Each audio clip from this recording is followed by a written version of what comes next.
Y ahora empiezo a grabar. Vale, antes que las fuerzas intermoleculares, muy rápido. En los apuntes de formulación que os voy a dar, hay una parte que vienen los números de oxidación. ¿Recordáis del año pasado lo que es el número de oxidación de un elemento? Es el número de electrones que intercambia o que comparte cuando forma un enlace, las valencias. ¿Vale? Bien, hemos hablado de enlace covalente. Bueno, enlace iónico, un átomo le cede electrones a otro. En los átomos que tengan o los elementos que tengan muchos electrones en la última capa, les va a gustar coger electrones, con lo cual formarán iones negativos, la derecha de la tabla periódica. Los elementos que tienen pocos electrones en la última capa, les gustará más perder esos electrones, que es lo que ocurre en general con los metales, elementos que están a la izquierda de la tabla periódica. ¿Vale? Pero cuando se forma un enlace covalente, no se intercambian electrones, sino que se comparten. Pero para que un electrón se pueda compartir, tiene que estar desapareado. ¿Cuántos electrones caben en cada orbital? Ya lo teníais que saber de sobra ya. ¿Cuántos electrones caben en cada orbital? 2. En cada orbital solo 2. En los orbitales S solo hay un tipo de orbital S, caben 2. En los orbitales P es que hay 3 orbitales P, por eso caben 6. En los orbitales D hay 5 orbitales D y por eso caben 10. Y en los F hay 7 y por eso caben 14. Pero en cada orbital solo caben 2. Entonces, si yo en un orbital lo represento por una caja y tengo un electrón y otro electrón, se representan así. Uno con una flecha hacia arriba, otro con una flecha hacia abajo. Esos electrones están apareados y no se pueden compartir. Para poder compartir un electrón, tiene que estar desapareado. Entonces, ¿recordáis los números de oxidación o algunos números de oxidación de estos del año pasado? Por ejemplo, ¿recordáis que el número de oxidación del flúor, o la valencia del flúor, vamos a hablar de valencia y así, solo es 1? Sin embargo, para el cloro, el bromo y el yodo eran 1, 3, 5 y 7. ¿Os acordáis de eso? Nadie se acuerda de eso. En los halógenos, flúor, valencia 1, el resto, cloro, bromo, yodo, 1, 3, 5 y 7. A ver, el flúor está en el segundo periodo y su configuración electrónica es 1s2, 2s2, 2p5. La capa de valencia es esta, la última. Con lo cual, en la capa de valencia el flúor tiene el orbital 2s y 3 orbitales 2p. Y los electrones están así: 1, 2, 3, 4, 5, 6 y 7. ¿Cuántos electrones tiene desapareados el flúor? Solo ese. Solo puede compartir ese electrón. Por eso, su número de oxidación y su valencia es 1. ¿Qué pasa, por ejemplo, con el cloro? El cloro está en el mismo grupo, pero en el siguiente periodo. Es decir, la configuración electrónica del cloro es 1s2, 2s2, 2p6, 3s2, 3p5. ¿Hay algún orbital más en la capa 3?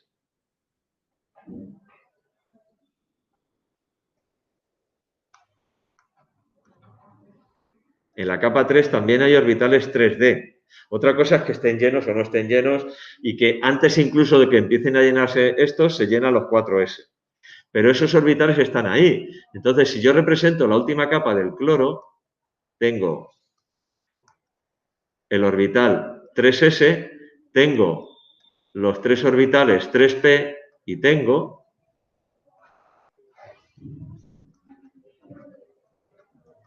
los 5 orbitales 3d. En condiciones normales, los electrones están así: 1, 2, 3, 4, 5, 6 y 7. Y entonces, ¿cuántos electrones tiene desapareados? 1 nada más. Como este orbital es el orbital 3D, está en la misma capa, gastando un poquito de energía, puedo coger un electrón de aquí y subirlo ahí arriba. Y entonces yo lo tendría así.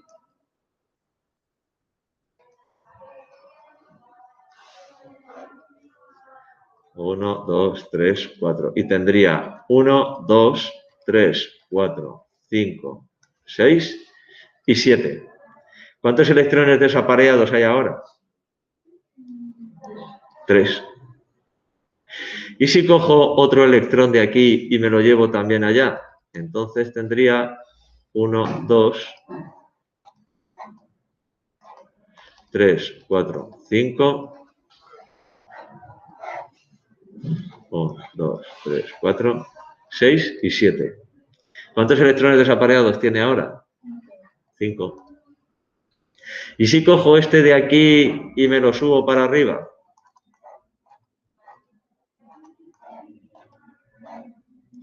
Uno, 2, 3, 4. Este. Y tendría 1, 2, 3, 4, 5, 6 y 7. ¿Cuáles son las valencias del cloro? 1, 3, 5 y 7. ¿Por qué el flúor solo 1? Porque no existen los orbitales 2D. Entonces no puede desaparear electrones. No puede. ¿Cuál era la valencia del oxígeno? 2. ¿Cuál es la del azufre, selenio, teluro? 2, 4 y 6. Si yo ahora hago esto mismo para el oxígeno, es 1s2, 2s2, 2p, 4. El oxígeno. Con lo cual, de aquí tendría que quitar un electrón, lo que voy a hacer es quitar este, y entonces fijaos, ¿cuántos electrones desapareados tiene el oxígeno? 2. ¿Puede desaparear alguno más? No, porque no existen los orbitales 2D. No puede. Aunque quisiera, no puede. ¿Qué ocurre con el azufre, selenio, teluro? Pues ocurre algo parecido. El azufre, en vez de tener 3s2, 3p5, tiene 3s2, 3p4. Entonces, yo aquí tendría que ir quitando un electrón en cada caso y aquí tendría ahora 2 electrones desapareados.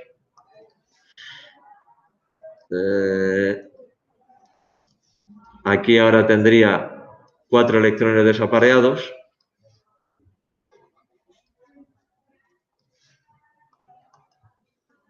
Y aquí tendría 6 electrones desapareados. Si quito este de aquí, tendría 6 electrones desapareados aquí.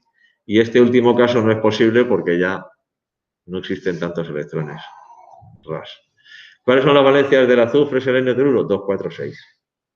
O sea que fijaos cómo las tablas de valencias estas que utilizamos para aprender a formular el año pasado y cosas de estas, están íntimamente relacionadas con la configuración electrónica de la capa de valencia.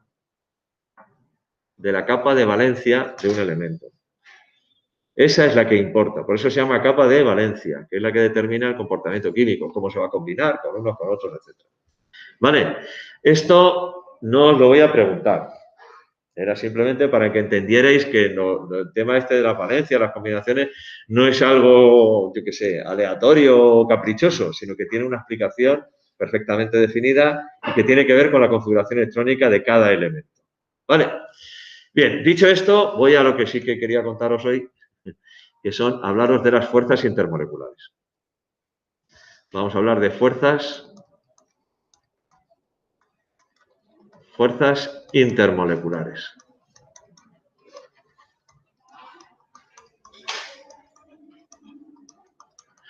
Como son intermoleculares, está claro que son entre moléculas.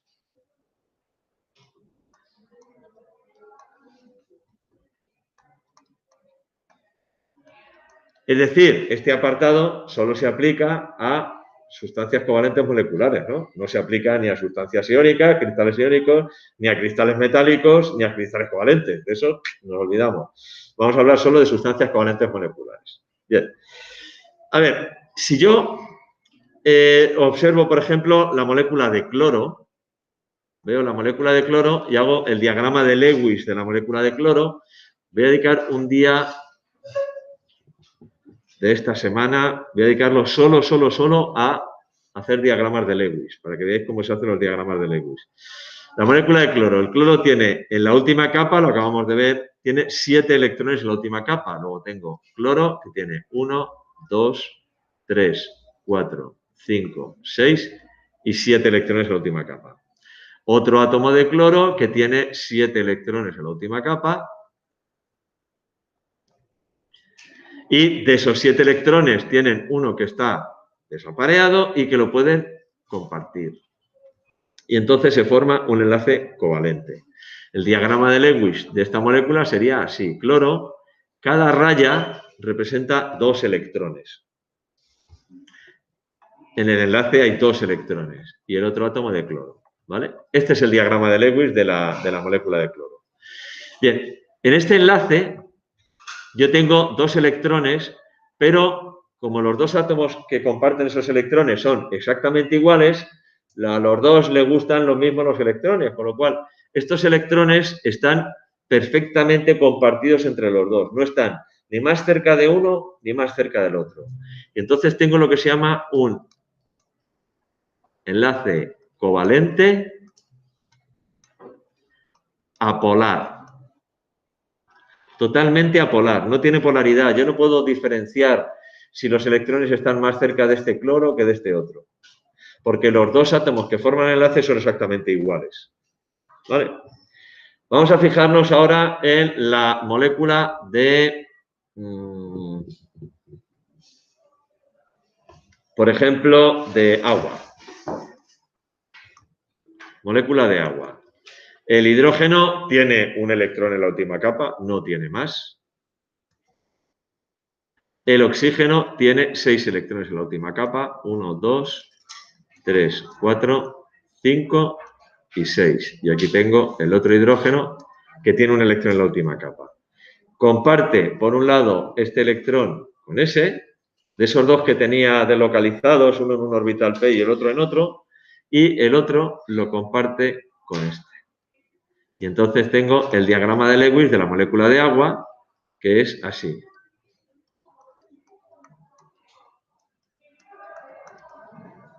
¿Vale?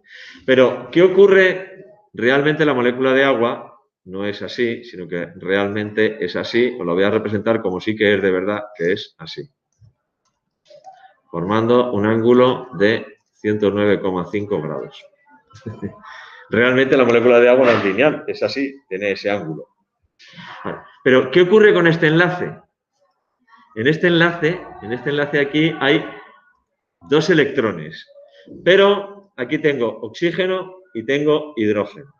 De estos 2 elementos, el oxígeno es lo que se dice más electronegativo que el hidrógeno, tiene más afinidad electrónica. El oxígeno tiene más afinidad, bueno, vamos a poner electronegatividad, voy a decir en términos de electronegatividad, no de afinidad electrónica. El oxígeno es más electronegativo, es más electronegativo que el hidrógeno.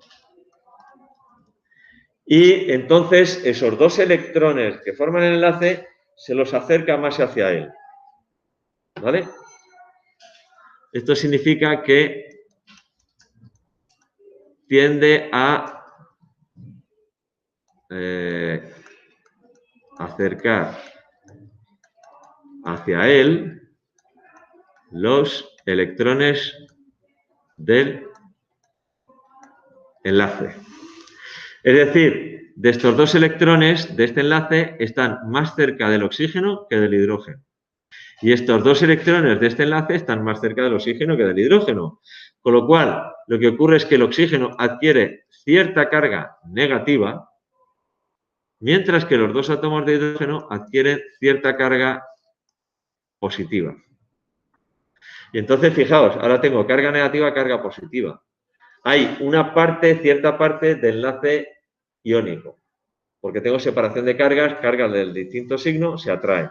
Entonces, no solo tengo este enlace covalente entre el hidrógeno y el oxígeno porque comparten ese electrón, sino que además esa separación de carga hace que se atraigan también electrostáticamente.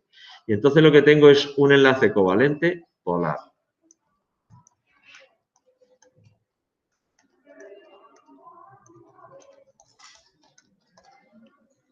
¿Vale?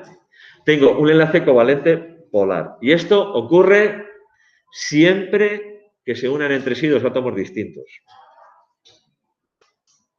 Siempre que se unan entre sí dos átomos distintos. El carbono con el oxígeno con el hidrógeno, el oxígeno con el cloro con el carbono. Siempre que se unan entre sí dos átomos distintos con enlace covalente, el enlace va a tener cierta polaridad.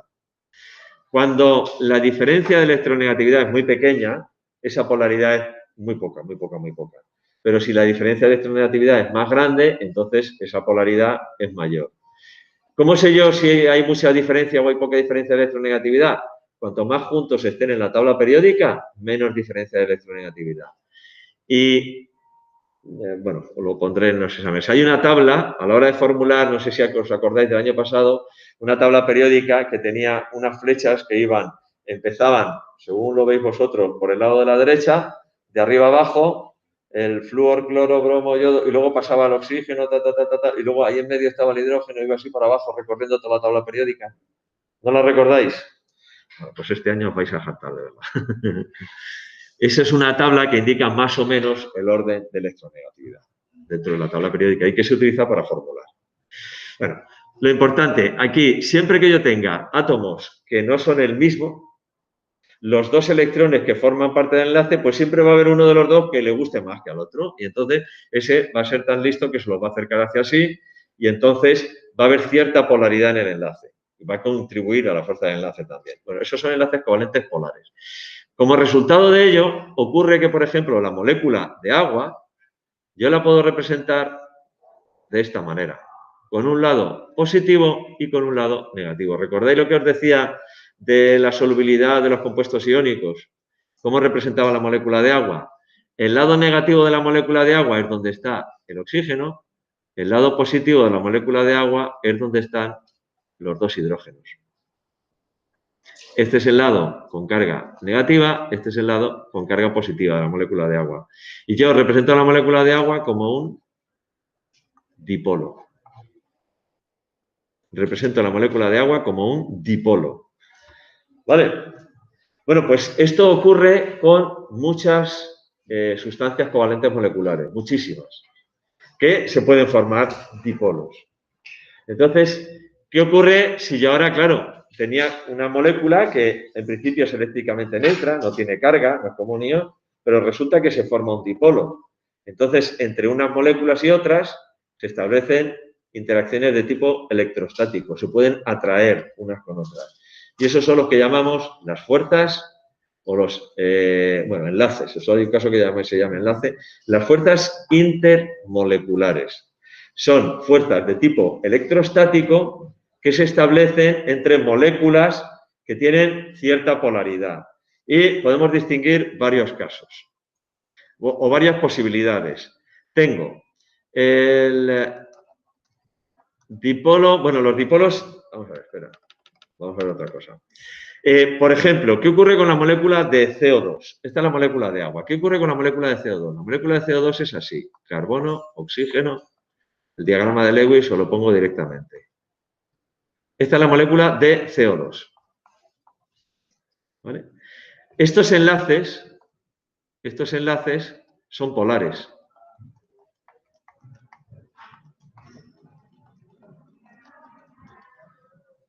Porque el oxígeno tiene más afinidad electrónica o es más electronegativo que el carbono, con lo cual los oxígenos adquieren cierta carga negativa, los electrones del enlace los atraen los oxígenos entre sí y el carbono adquiere cierta carga positiva. Pero fijaros, ahora la simetría que hay. Al final, la molécula resulta apolar.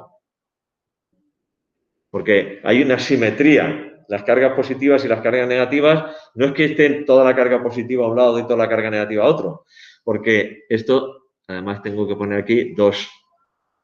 Porque adquiere cierta carga positiva por estar con este y cierta carga positiva por este otro. Y como están en línea, no hay una separación clarísima de carga, resulta que la molécula es apolar.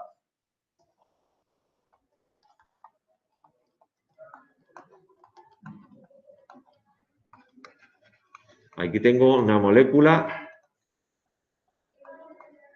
polar. tiene polaridad. Esta molécula es apolar, porque no tiene aquí, claramente un lado de la molécula tiene carga negativa y el otro lado de la molécula tiene carga positiva. Aquí no. Tengo negativo en los extremos, positivo en el centro y la carga neta es cero, pero como está así distribuido de forma simétrica, no hay una separación de carga clara. Tengo una molécula apolar.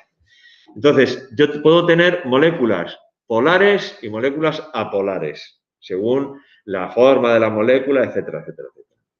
¿Qué ocurre con las moléculas apolares? Claro, los electrones no están en posiciones fijas, no están siempre exactamente en el mismo sitio. De hecho, en el modelo mecano cuántico no se habla ni siquiera de electrón, sino se habla de la probabilidad de encontrar el electrón. Se considera el electrón casi como una nube de carga, no una partícula. Es una cosa un poco rara, filosófica casi. Como esos electrones no están en posiciones fijas, pues puede ocurrir que en un momento dado esta molécula, que es la molécula de CO2, yo la puedo representar así, sin carga ninguna, carbono, oxígeno, no tiene polaridad ninguna, pero como los electrones se pueden mover, oye, pues fíjate, puede ocurrir que en un momento dado estos electrones estén más cerca del carbono que del oxígeno, con lo cual estas cargas de aquí se invertirían y puedo tener en un momento dado una separación de carga. Pero es en un instante, ¿sabes? En un momento dado. Porque las cargas no están fijas. Pues en un momento dado, pues resulta que están todas más para acá. Bueno, pues se me forma lo que se llama un dipolo instantáneo. Es un dipolo, se ha formado, hay un dipolo instantáneo. Dipolo instantáneo.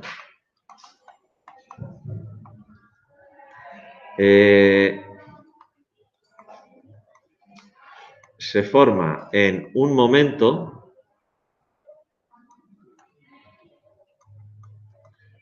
por el movimiento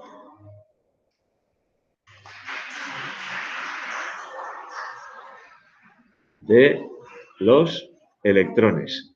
¿Vale?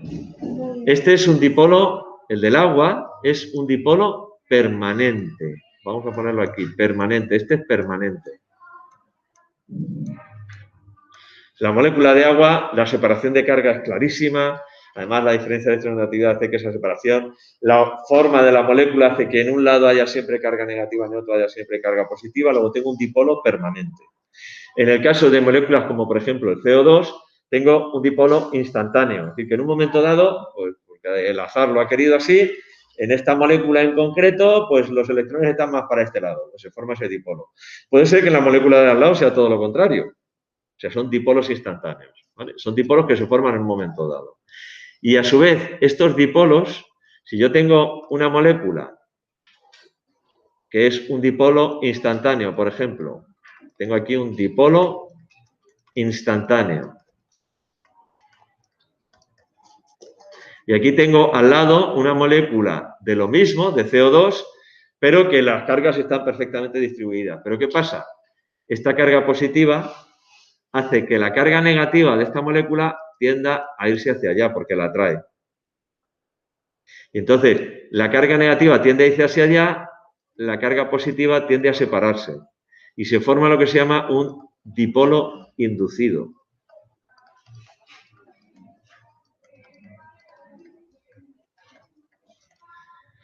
Se forma lo que se llama un dipolo inducido. Es decir, que se ha generado un dipolo instantáneo aquí por casualidad y pues ese ha provocado que en la molécula de al lado se forme un dipolo. Entonces, tengo tres tipos de dipolos que se pueden formar. Los dipolos permanentes, cuando los enlaces de la molécula son polares y la molécula también es polar, por la orientación, etcétera, etcétera. Tengo los dipolos instantáneos, cuando por el azar quiere que los electrones de una determinada molécula pues estén más hacia un lado que hacia otro. Y tengo los dipolos inducidos, que son los que se provocan por el dipolo de la molécula de al lado. ¿Vale?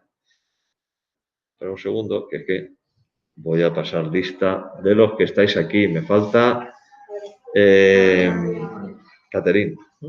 No. Adrián. Ah, sí, bueno, pero Adrián igual está en casa. Solo me falta Adrián, nada más. Bueno, si Adrián yo le he puesto ya la falta justificada. Vale. Vale, entonces, Estos dipolos, que pueden ser instantáneos, que pueden ser inducidos, que pueden ser permanentes, lo que hacen es que se generen atracciones de tipo electrostático. Y os voy a marcar solo dos. Uno, que son las fuerzas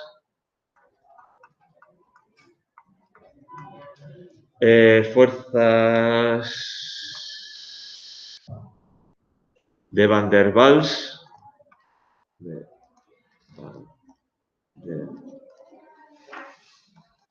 Fuerzas de Van der Waals y fuerzas de dispersión de London. Ese es el nombre. Son las fuerzas de Van der Waals y las fuerzas de dispersión de London. Son fuerzas intermoleculares que se producen entre dipolos instantáneos y dipolos instantáneos con dipolos inducidos. Son muy débiles. Espera, vamos a poner en plan así. Dipolos instantáneos y dipolos inducidos. Son muy débiles.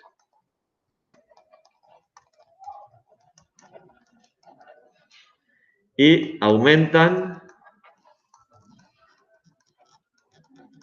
con la masa molar.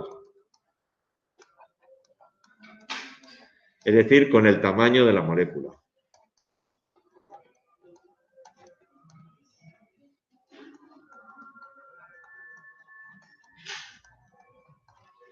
¿Vale? Cuanto mayor es la masa molar, la masa molecular de una molécula, de un compuesto, mayores son las fuerzas intermoleculares, las fuerzas de Van der Waals y las fuerzas de dispersión de London. ¿Vale? Esto explica, por ejemplo, las variaciones de los puntos de fusión. Si yo me fijo, por ejemplo, en la serie de los alcanos, que la veremos en química orgánica, tengo el primero, es el CH4, CH3, metano, etano, el propano, es el CH3, CH2, CH3, ¿vale? Estos son los alcanos. Bueno, pues conforme voy aumentando el tamaño, los primeros son todos gases. Esto es metano, esto es etano, esto es propano, el de 4 sería el butano, el de 5 pentano, hexano, tal. Pero ya a partir de 9, 10, por ejemplo, estos son gases.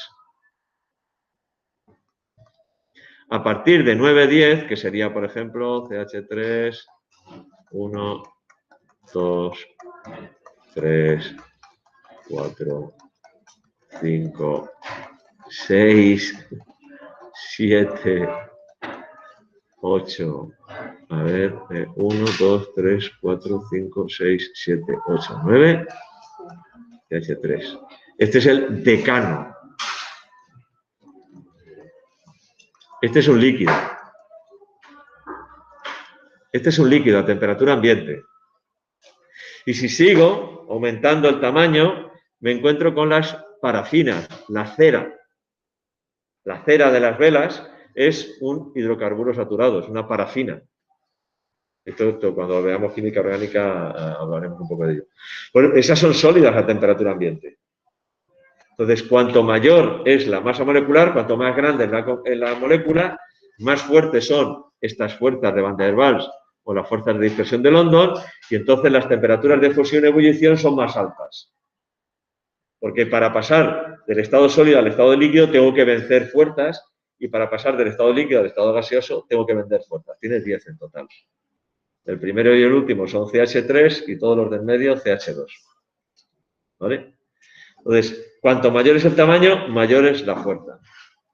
Y luego, eso explica, por ejemplo, por qué el CO2 a temperatura ambiente es un gas, es una molécula que aunque pueda formar dipolos instantáneos o dipolos inducidos, pero tiene una masa molecular tan baja, tan baja, tan baja, que a temperatura ambiente es un gas. Y de hecho, el punto de fusión del CO2 es bajísimo.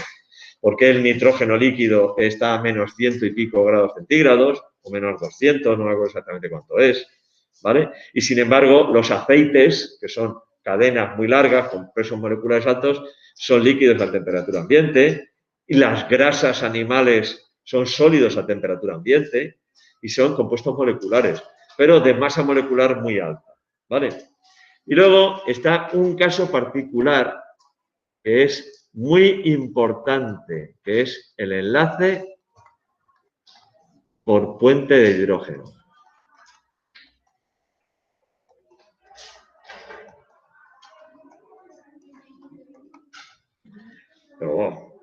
Enlace por puente de hidrógeno. Este es importantísimo. Fijaos que es una fuerza intermolecular, se da entre moléculas, no dentro de la molécula. Pero se llama enlace por puente de hidrógeno, porque el grado de fuerza, de intensidad de este enlace es casi parecido, un poco menos, pero parecido a los enlaces dentro de la propia molécula. Es muy fuerte. Este se da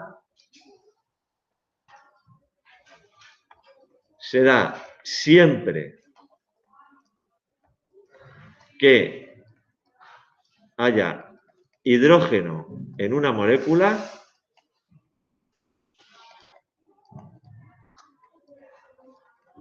unido a nitrógeno, oxígeno o flúor, a esos tres. Siempre que tenga hidrógeno unido a nitrógeno, oxígeno o a flúor, voy a tener enlaces por puente de hidrógeno.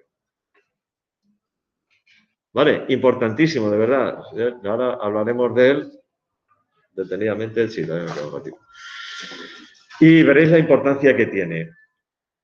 Por ejemplo, el agua. Ya hemos visto la molécula de agua. La molécula de agua tiene el átomo de oxígeno, dos átomos de hidrógeno, y como este enlace que se forma entre oxígeno y el oxígeno es mucho más electronegativo que el hidrógeno, atrae los electrones hacia sí, entonces el oxígeno adquiere cierta carga negativa,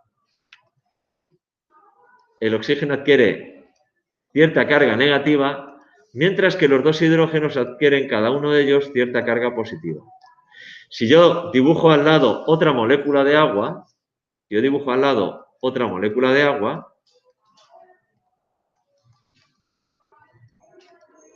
tendré de nuevo el oxígeno con cierta carga negativa y los dos hidrógenos con cierta carga positiva. Y entre este hidrógeno y este oxígeno se produce una atracción de tipo electrostático. Y esto es lo que se llama el enlace por puente de hidrógeno. ¿Por qué? Porque fijaos que aquí lo que tengo son dos oxígenos unidos a través de un hidrógeno. Por eso se llama enlace por puente de hidrógeno. Este es el puente de hidrógeno.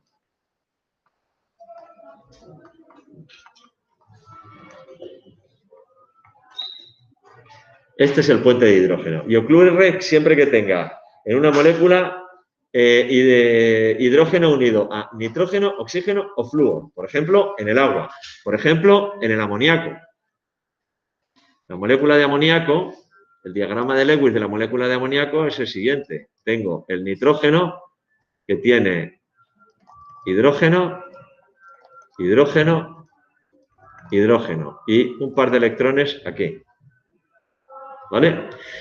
También el nitrógeno es más electronegativo que el hidrógeno, atrae los electrones hacia sí, con lo cual el nitrógeno se queda con cierta carga negativa, los tres hidrógenos se quedan, cada uno de los tres, con cierta carga positiva.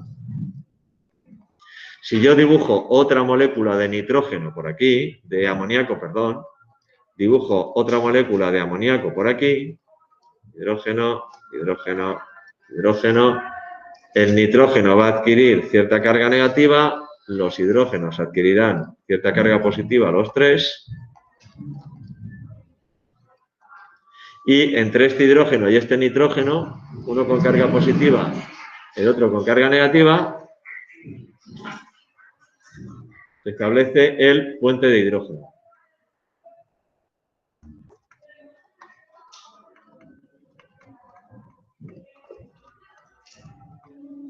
Puente de hidrógeno, ¿vale? Fijaos en esta comparativa. CO2, masa molar del CO2, el carbono tiene masa atómica, el oxígeno tiene masa atómica 16, el carbono tiene masa atómica 12. 32 y 12, 44 gramos por mol. Es la masa molar del CO2. Agua. Masa molar. 18 gramos por mol. 2 de los dos hidrógenos y 16 del oxígeno, 18. Amoníaco. Masa molar. 17 gramos por mol. Porque son 3 hidrógenos que tienen 1 y un nitrógeno que tiene 14. 17 gramos por mol. Y ahora, sin embargo, comparad las temperaturas de fusión. Las temperaturas de fusión y de ebullición. Bueno, para el agua, 0 grados centígrados, 100 grados centígrados. Para el carbono, la voy a buscar porque no me la sé, evidentemente. Solo faltaría eso. A ver. Temperatura.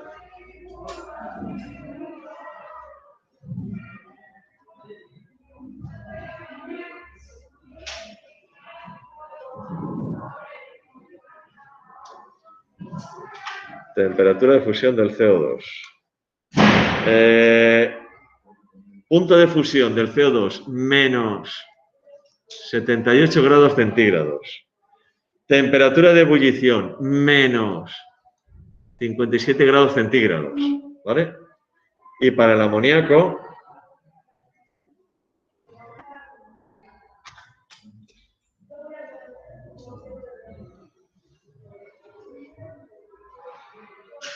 a ver, amoníaco, temperatura de fusión del amoníaco. Menos 77,73. Y la temperatura de ebullición, a ver, amoníaco, en la Wikipedia, vamos a buscar las propiedades del amoníaco. La apariencia, punto de fusión, punto de ebullición, menos del amoníaco, menos 33, claro, es el amoníaco puro. Menos 33 grados centígrados. Fijaos, no llama nada la atención ahí. Hemos dicho que las fuerzas intermoleculares, las fuerzas estas, las de Van der Waals y tal, aumentan con la masa molar. Y cuanto más grande es la molécula, más cuesta que pase del estado líquido al estado gaseoso, ¿no? Bueno, pues fijaos, la diferencia de temperatura de fusión y ebullición del CO2, que tiene 44 gramos por mol, más del doble que el agua, por ejemplo, y sin embargo, mientras que la temperatura de fusión del CO2 es menos 78 y la de ebullición menos 57, la del agua son 0 y 100. Y el amoníaco, que tiene menos todavía, menos 77 y menos 33, es decir, tiene temperaturas de fusión y ebullición más altas. Bueno, la de fusión prácticamente igual, pero la de ebullición más alta que la del amoníaco, bastante más alta, como 24 grados más alta. Y sin embargo, la masa molar es mucho más baja. ¿Por qué? Bueno, estas temperaturas de fusión y ebullición anormalmente altas, sobre todo la del agua, se deben precisamente al puente de hidrógeno. Se deben precisamente a eso. Si no fuera por la existencia de estos puentes de hidrógeno, la temperatura de fusión y ebullición del agua sería pues parecida a la del amoníaco, bueno, a la del CO2, incluso más bajas que las del CO2. Pero como existen esos puentes de hidrógeno, cuesta mucho fundir el hielo y cuesta mucho más hacer hervir el agua, que pase del estado líquido al estado de vapor. Pero no solo eso, sino que debido a estos puentes de hidrógeno, las moléculas de agua en estado líquido están muy próximas entre sí, mucho, y la densidad del agua líquida es mayor que la del hielo. En el hielo, las moléculas de agua están en posiciones fijas, con una estructura cristalina, los cristales de hielo. Y la distancia entre moléculas es mayor que en el agua líquida. Por eso la densidad del hielo es menor que la del agua y el hielo flota. Esto que parece una curiosidad casi, es lo que hace posible la vida en la Tierra tal y como la conocemos. Si no fuera por esto, ¿qué ocurriría con el hielo de los océanos? Que se hundiría. Y si el hielo del océano se hunde y se vuelve a congelar la superficie, ¿qué pasa? Que al final acaba congelado todo el océano.